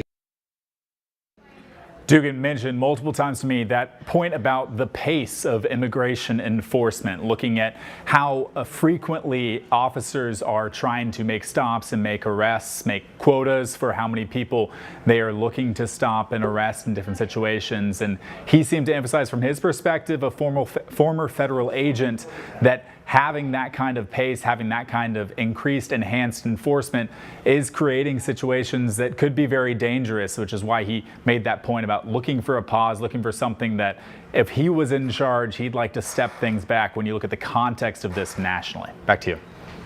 Appreciate you taking the time to talk to that former FBI agent. Evan Watson reporting for us. Thank you, Evan. All right, and speaking of the FBI, which is the investigating authority on this shooting, again, 2 Customs and Border Protection agents, I shouldn't say 2, we believe multiple agents fired shots. Homeland Security saying 1 shot was fired, but the statements are sort of muddled, and we imagine we'll get some clarity here. The FBI, the investigating authority, just releasing an updated statement. Here's what it says. FBI Portland is investigating an assault on federal officers that happened at about 2:15 in Portland involving 2 Customs and Border Protection agents. The 2 assailants, these are the words in the statement, fled the scene immediately following the shooting and are currently being treated for their injuries. It remains an active and an ongoing investigation led by the FBI here. Again, FBI Portland saying this was an assault on federal officers. And just minutes ago also, Multnomah County Board of Commissioners, they released a statement as well saying they're trying to learn everything they can. They're encouraging patience because they're trying to learn everything they can to ensure accuracy.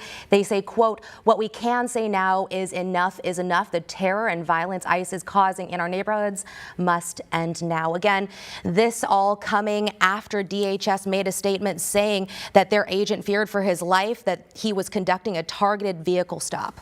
Well, what's interesting too, in the statement you just mentioned from county commissioners, it's unified. The chair's on there and all 4 commissioners are on the same page, right? There's a lot of divisiveness sometimes in Portland politics and city council and the county board and people who don't often agree on issues. But in this case, it seems there is a lot of unity on this, above everything, calling for calm, calling for transparency, and calling for peace as the details still come in here. Absolutely. I want to bring in Chief Meteorologist Matt Zaffino now. We're going to take a quick pause, take a look at your forecast over the next few days. We'll bring you up to speed on the latest in just a few minutes. Matt? All right, folks, we're going to take a quick 2-minute break with KGW. We'll come back to the coverage and update you on the situation here in Charlotte in 2 minutes.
All right, folks, welcome back. We do want to update you on the situation here on 485. Really not many updates to give other than traffic is still moving along pretty slowly. So we're taking this shot here from 485, and I'm checking social media pages just to see if Medic has updated anything. No, nothing yet. But paramedics were on scene and still are. As you can see, are two ambulances here that are in the foreground for us. In the background, there are two semi-trailers. One of them is flipped over and blocking two of the three lanes on the inner loop of 485. The other one is upright, but in the wrong direction, as you can see on the left side of your screen. It's an orange truck, looks like some type of logistics type of company. But it is very interesting to see that 6 cars, an unconfirmed report here, though, we're seeing that 6 cars were involved in this. Still don't know if there were any injuries, but as we were told, paramedics were on scene. So I would imagine they were checking and making sure individuals weren't injured too severely. And if so, probably taken to an area hospital. Good news here, though, is they have now, well, it's still 1 lane, it looks like. I was fooled. I thought it might have been 2 lanes, but they're having that closest lane on the inner loop go in and merge to that other lane. So again, this is going to be a situation that lingers into the 9 o'clock hour and potentially to the 10 and 11 o'clock hour. That is from NCDOT. They're not expected to end with the situation up until around 10:49. So we will update you here on WCNC Plus, and then when we see you on WCNC Charlotte at 11 as well. But this situation is ever evolving in Portland a day after a deadly shooting in Minnesota. We're going to go to this now live right now from KGW and taking their presentation. Are unknown. We also have a statement from the Department of Homeland Security Assistant Secretary Trish McLaughlin. As David mentioned, U.S. Border Patrol agents doing a targeted vehicle stop. She adds the passenger of the vehicle and target is a Venezuelan illegal alien affiliated with the transnational Tren de Aragua prostitution ring and involved in a recent shooting in Portland. She continued, the vehicle driver is believed to be a member of the vicious Venezuelan gang Tren de Aragua. When agents identified themselves to the vehicle occupants, the driver weaponized his vehicle and attempted to run over the law enforcement agents. Fearing for his life and safety, the DHS spokesperson says an agent fired a defensive shot. The driver drove off with a passenger fleeing the scene. We have reporters spread out across the city tonight as new information and reaction comes in. I want to bring in Catherine Cook live near the shooting scene at Adventist Hospital. Catherine, before we get you going, we have some brand new reporting here from NBC News. I just want to fill folks in here. It says 2 law enforcement sources familiar tell NBC News the agent-involved shooting was part of a targeted operation. A source specifying the agents were part of a special operation dubbed Operation Oregon. And apparently they stopped what we're hearing. What they're saying is a red Toyota, which is a bit different than what we've seen pictures of, which was a black Kia Hyundai. We've seen a Hyundai at the scene, a black Hyundai sedan. So now agents stopping a red Toyota whose driver attempted to flee, striking an unidentified agent here. Yeah, the individuals in that vehicle, a 33-year-old male and a 32-year-old female, treated for injuries at a local hospital. This NBC News report says the sources described the individuals as suspected Venezuelan TDA gang members and associates. Let's go back out to our Catherine Cook live at that location at 102nd Southeast Main near Adventist Hospital. Catherine, can you give us any sense of this discrepancy here? Because we've been talking about a black car, but then we're hearing from our NBC News sources about a red Toyota. Well, guys, I think this is a perfect example of the fluidity. First of all, a little disclaimer here. We've got some protesters out here who are yelling expletives, so apologies in advance for that. Back to what I was saying, though, I think this is an example of the fluidity of the details coming out in this case. Minute by minute, we're learning details that we didn't know before. Certainly, we don't want to jump to any conclusions about cars involved, and certainly there may be new information about the vehicles involved coming out in the next half an hour. But what we can tell you is it all started here. The agents we're told, shot the two people here in the parking lot area. They were able to drive themselves about 3 miles away to East Burnside and 146th. But again, this is all a very fluid situation, so we'll bring you some more information as we get it. Back to you. Okay, Catherine Cook reporting live there near Adventist Hospital. You can see some people definitely feeling heated, angry about the situation and protesting and already. Eager to make their voices and opinions heard, which everyone has the right to do peacefully. Again, by and large, I should say, state, federal, local officials all calling for calm in the wake of this as the details come in. I want to bring in Blair Best near the other scene here, about 3 miles east Burnside and 146, because the two people, again, Blair, we have just learned, according to NBC News sources, the individuals are a man who's 33, a woman who is 32 years old, who are in the hospital. Homeland Security saying they are suspected Venezuelan gang members, are associates. Homeland Security saying it was a targeted vehicle stop and a single agent fired at the car as well. You're at the location where these two people were found, or they or someone close to them called for help. What are you learning right now? So, David, I can tell you from talking with people who live in this neighborhood, they tell me it is a working class neighborhood and that many immigrants live here. It is a residential area. We're surrounded by apartment buildings. Take a look. This entire block is taped off with police tape. There's about a half a dozen police cruisers here. Portland police officers have formed a line blocking entrance to these apartment complexes. And the energy here is relatively calm. Neighbors are out of their homes, watching what happened, trying to figure out more details, but they're upset. Some people on the verge of tears. We actually talked with a man who lives just a few doors down, and here's what he had to say earlier today.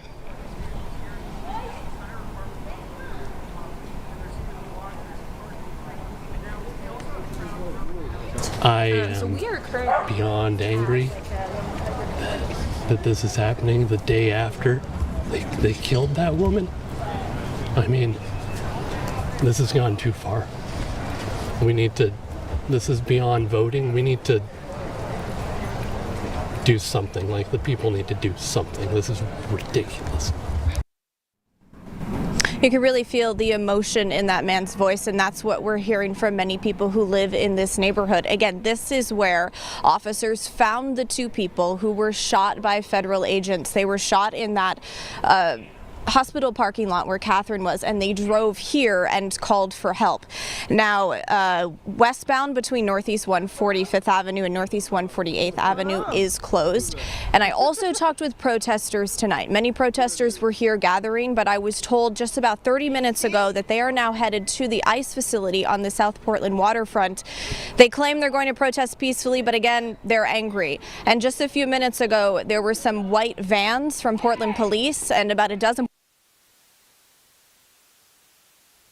All right, having a little trouble with Blair's audio there, but appreciate her reporting. She's on East Burnside there. Again, two locations here. One, the shooting scene near a medical center. This is just in southeast Portland, just east of I-205 near Mall 205, and about 3 miles east Burnside, 146, where the two people, we understand, a 33-year-old man and 32-year-old woman, shot, it appears, by a single federal agent, according to NBC News and DHS Homeland Security, shot by a single federal agent, hospitalized, recovering from their injuries. As far as we know, both are still alive, but again, we do not have an update on their condition or any information other than those ages about their identities. And you heard Blair talk about the protesters on scene where she's at, how they're headed to the ICE facility, that they're angry.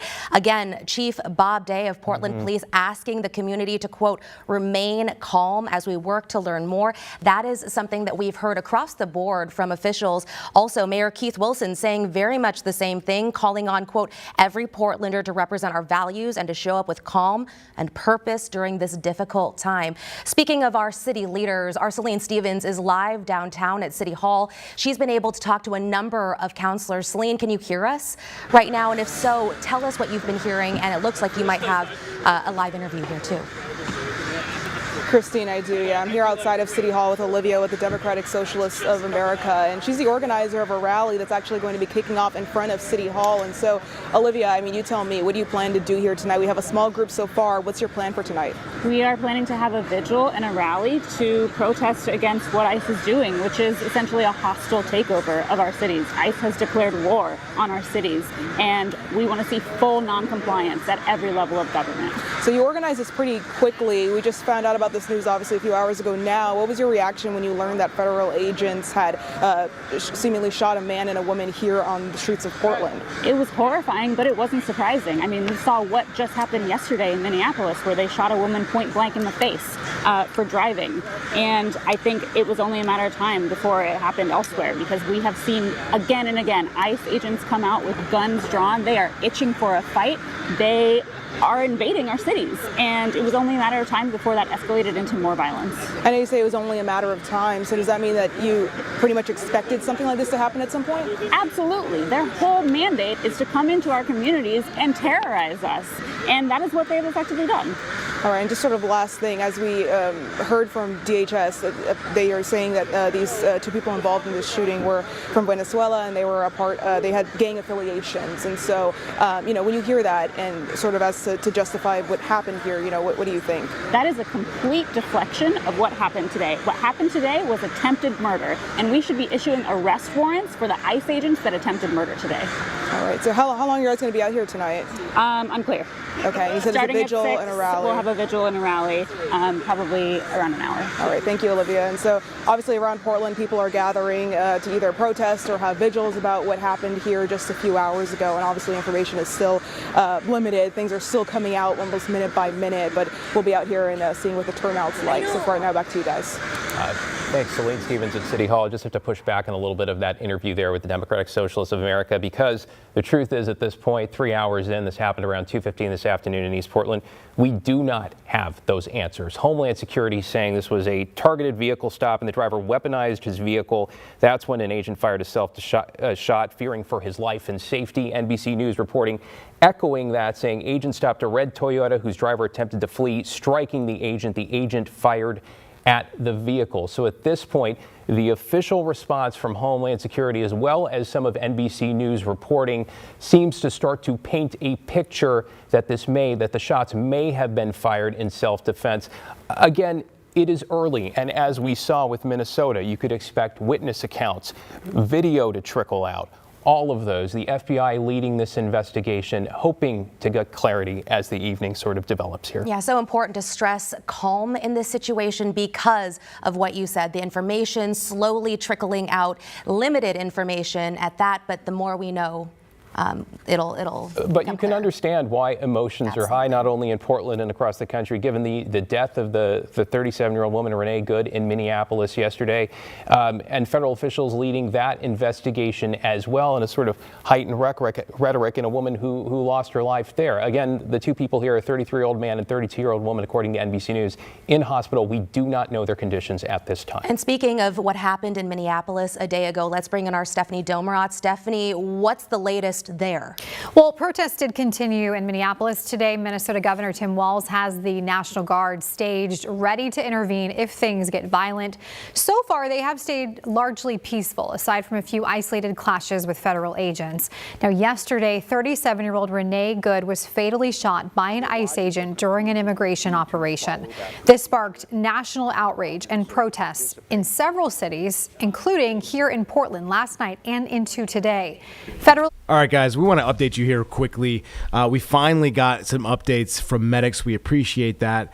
Our desk is amazing and told us that they were able to confirm that there were 4 patients with 3 non-life-threatening injuries. 3 of those individuals, 3 out of the 4 had non-life-threatening injuries, and 1 person that they are still awaiting information on. So good to hear in terms of the good news on those 3 individuals. Obviously, they are injured, so hoping that they make a full recovery. That 4th person obviously probably is as well. Still, we believe there could be at least 6 vehicles involved in this, and as you can see, they have gotten the traffic that was close to this scene out of the way and through that one lane, which is what they were doing earlier. Outside of this, if we could expand our view here up above this, if that's the right term, of this ramp here. They have people detouring on Brookshire Boulevard to kind of circumnavigate this entire situation as they investigate things. The next thing will be moving this tractor trailer that is overturned, there it is, out of the way. The investigation is still ongoing. A lot of emergency crews that are still on scene as well. Then they have that tractor trailer on the other side that seems to be stopped that they're going to also have to tow away as well. So it seems like they're on track. I mean, this thing is supposed to clear around 10:40, 10:50 tonight. They got about 2 more hours, but it does look better than it has been over the last 30 minutes, and I'm sure things will move towards that. But this is impacting all lanes now on either side of the inner and outer 485 loop near Brookshire Boulevard. And as I said, they are detouring people in both directions. So if you're headed out, if you're headed near the Mount Holly area, or if you can detour yourself using 77 to get around 485 or maybe Highway 16, please do that because they are still working this crash. It is a very active scene, as you can see, still tonight. So, and as I said earlier, there was a crash on 77 where one person was injured in that and taken to Atrium CMC. So again, a busy day and a busy night for emergency crews on our roadways. Can't thank them enough for all the work that they do. We're going to go back to KGW as they are still covering this shooting.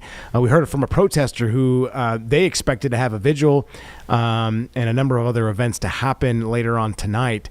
We have just about 15 minutes here on WCNC Plus. We'll continue to monitor the situation, though, for you. By the way, Panthers on the Plus at 9 o'clock tonight as we get things ready for a big game Saturday night. Let's go back to KGW in real time. This area, so it's not the first time that they've heard of some sort of an ICE interaction with the public, something that really upsets some of the community and what have you. I also spoke with a neighbor who lives down the block who said that they heard some of the sirens, the activity. They were able to speak with Portland police at the time, who said that this was, where those two people had ended up, and they were being taken at that time to the hospital in an ambulance, and just a lot of heartbreak. I will say, in the conversations that I've had with people, some people are pretty numb. They don't know how to take in what has happened. Other people are just, truly outraged and truly heartbroken that a day after what happened in Minneapolis is happening here in the Rose City. So at this point, the investigation on this scene, at this location, it is still very much ongoing, very active. There are some police, like liaison officers, in the area to speak with some of the activists who have shown up. We also saw a pretty large police presence further down the block. We weren't sure exactly what they were getting ready to do, but that's what I can tell you about the situation out here this evening. We'll, of course, be keeping our eyes on the ground, speaking with some more people about what they have seen, what they have heard. But again, I can tell you that the general feeling out here is just heartbreak and really outrage over what happened. And heartbreak and outrage there. I imagine a little bit of shock as well, all things considered. That's Alma McCarty on East Burnside, 146 in the Hazelwood neighborhood. Reaction just pouring in as we speak from local, state, and federal leaders here. Our Devin Haskins is tracking that from the newsroom. Devin, what have you been hearing? Yeah, David and Christine, we've heard from several politicians in the wake of this afternoon shooting here in Portland, and the latest response coming in from Multnomah County commissioners saying they're trying to learn what they can by their law enforcement partners, writing in part, quote, "What we can say now is enough is enough. The terror and violence ICE is causing in our neighborhoods must end now. The county will not stand by as the federal government attacks our neighbors." Goes on to say, "We stand united in our support for our immigrant and refugee neighbors." And earlier today, Mayor Keith Wilson issued the following statement regarding this shooting in the Hazelwood neighborhood, writing in part, "We cannot sit by while constitutional protections erode and bloodshed mounts. Portland is not a, quote, training ground, end quote, for militarized agents. And the, quote, full force threatened by the administration has deadly consequences." He goes on to say, "As mayor, I call on ICE to end all operations in Portland until a full investigation can be completed."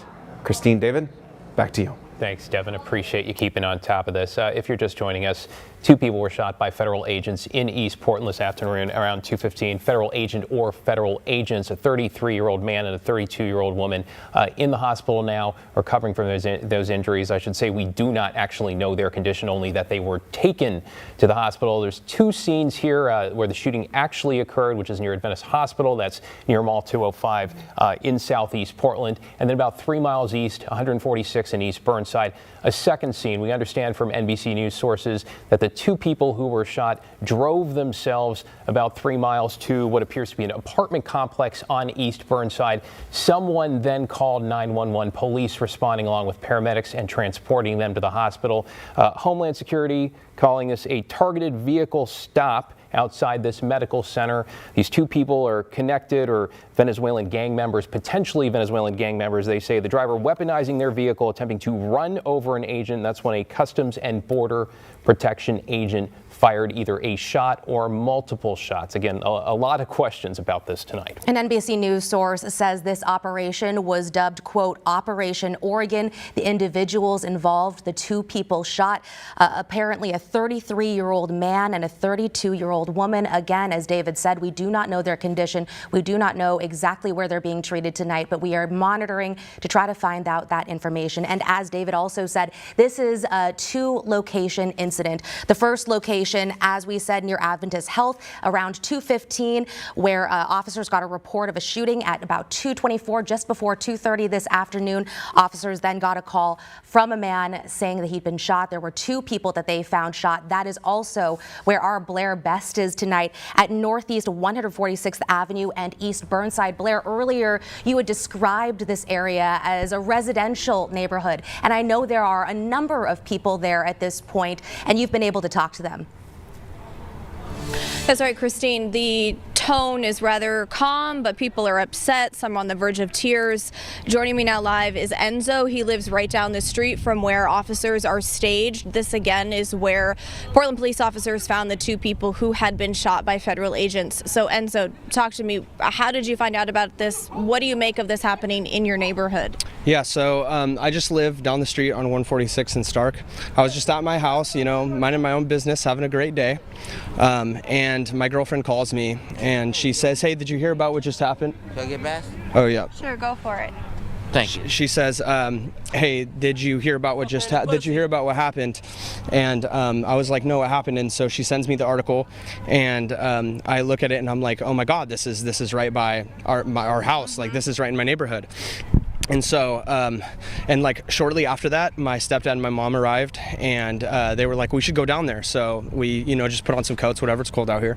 And so we came down here, and now this is where I'm at. Yeah. What do you make of seeing this? There's a half a dozen police cruisers. There's like a dozen Portland police officers lined up. An entire block is taped off. I mean, it's absolutely. I mean, at this point, it's ridiculous, and I think I wish I had all the answers, but I think that something needs to be done, and I'm actually not surprised because just yesterday a woman was murdered. So I think we're at a point where it's just not surprising that these things are happening anymore, and I wish that there was something more that we could do about it. I don't know what we're supposed to do about it, but this is ridiculous. Like, what are we supposed to do as a people in this type of climate? Okay, and so thank you for talking with us. Many protesters were here earlier tonight. There was some shouting between groups of people that has since calmed down, and we know the protesters are showing up at the ICE building downtown, but for now we'll toss it back to you. Blair Best on East Burnside this evening. We also understand, by the way, that protesters are showing up, or demonstrators, I should say, at City Hall as well. That's where we find our Celine Stevens. Celine, what's the latest where you are? David, well, definitely the crowd here has started to grow. As you can see behind me, I believe there's a few people here that have started to come. I spoke with an organizer a few minutes ago as well. There's going to be a rally and a vigil here at City Hall starting shortly. But City Hall, today earlier on, I was initially here because there were a group of around 10 protesters that came to try and meet with Mayor Wilson regarding the ICE facility and the land use violation and all that. And they went up the stairs and they went to his office, and they were told the mayor could not meet with them because there was an emergency in Portland. And that's how we initially found out about all of this. Minneapolis. It was unclear what that emergency was until, of course, a little later on, and we learned that 2 people had been shot by those federal agents. And the second people here, not here, but earlier this afternoon around 2 p.m. heard that it was an emergency, they immediately said, they assumed it was a shooting or somebody had been hurt by federal agents. And that sort of speaks to, what's in people's minds, especially following that shooting that happened in Minneapolis yesterday. And so I also spoke with counselors after all that, around an hour or so ago, about their reaction to this. They were in a meeting and they had to go to recess when they found out what happened. And so we're going to go ahead and, I believe, take a listen to Counselor Avalos. Anger, enragement about the way that the federal government, this pattern of violence continues to escalate. They continue to target our community. And as someone who represents the district with the most immigrants, and as a daughter of immigrants, this is personal. Were you in the chambers when this occurred? Yes. Did you know immediately that this was a shooting related to federal agents, or when did you learn that? We were in chambers. We were told to leave, and within a few minutes we were getting the information. So it was all happening pretty quickly, but we learned pretty quickly. And so, I've been out there at the ICE facility during the protests. So many reporters have, and I mean, I don't know if we've ever seen anything happen like this. We saw in Minneapolis, obviously yesterday, this happened to somebody, and now one day later, we're seeing it here on the streets of Portland. Just, what do you have to say about that, and how does that make you feel? It makes me feel like our president and his administration is incredibly dangerous and unstable, and every day it's getting worse, and we need our Congress to act immediately. There is no answer right now that is not impeach, convict, and remove this dangerous man who is threatening our communities. Our democracy cannot survive this. Okay. Is there anything else that you want to add to tell Portlanders that may be watching this? I know there were people here already protesting 2 hours ago, and they were telling me that they're worried that inaction with things like the ICE facility and other things like that would lead to a death, and within an hour of them saying those words, this happened. So is there anything that you'd like to tell people that are watching at home off of that? Absolutely. I understand your frustration, and I'm really doing every single thing in my power.